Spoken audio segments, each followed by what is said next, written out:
Sali Berisha, kryetari i Partisë Demokratike, ka bërë një thirrje të fortë për emigrantët shqiptar, duke ftuar ata të kthehen në Shqipëri dhe të votojnë në qendrën e votimit. Ai theksoi se megjithatë regjistrimi masiv i qytetarëve shqiptar jashtë vendit kishte pasur çrregullime të organizuara për fshirë një numër parregullsisht në sistemin e postës. Qindra mijëra emigrant u regjistruan për të votuar, por një çrregullim i organizuar u konstatua në 2 vende me postën e cila ka një emër autoritar të mirë, po që shfaqi parregullësitë më të mëdha.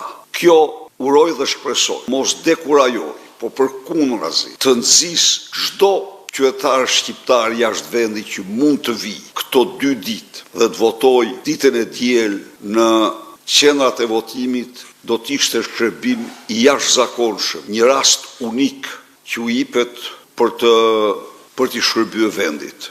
Berisha gjithashtu theksoi rezolutën e Partisë Popullore Europiane, e cila ka akuzuar qeverinë Rama për blerjen e votave duke përdorur metoda të ndryshme për fshirë lek, kanabis, punësime dhe prokurime, si dhe mbështetje nga grupe kriminale. Por edhe ambasadat po reagojnë. E kemi të verifikuar, të vërtetuar absolutisht dhe siç e dini ju, e Valencias, e Partisë Popullore Europiane, që është organizata më e fuqishme politike e Europës, ka denoncuar Edi Ramën për këto zgjedhje, për blerjen e votës me lek, me kanabis, me punësime, me prokurime, me banda. Këto, thot rezoluta, lexojeni, janë 5 format me të cilat Edi Rama po blen vota. Në fjalën e tij, Berisha ka shprehur besim se opozita do të fitojë zgjedhjet e 11 maj, duke cilësuar këtë ngjarje si një moment kyç për Shqipërinë.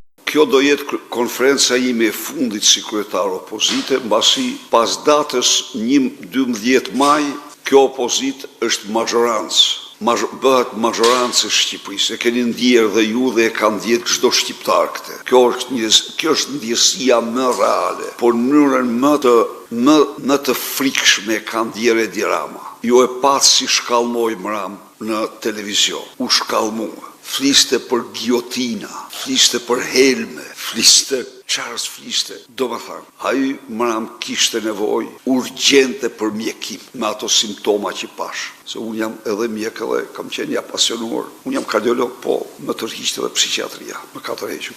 Në fund, ai ftoi qytetarët që të marrin pjesë në mitingun përmbyllës të Partisë Demokratike që do të mbahet sot në bulevardin e ri të kryeqytetit.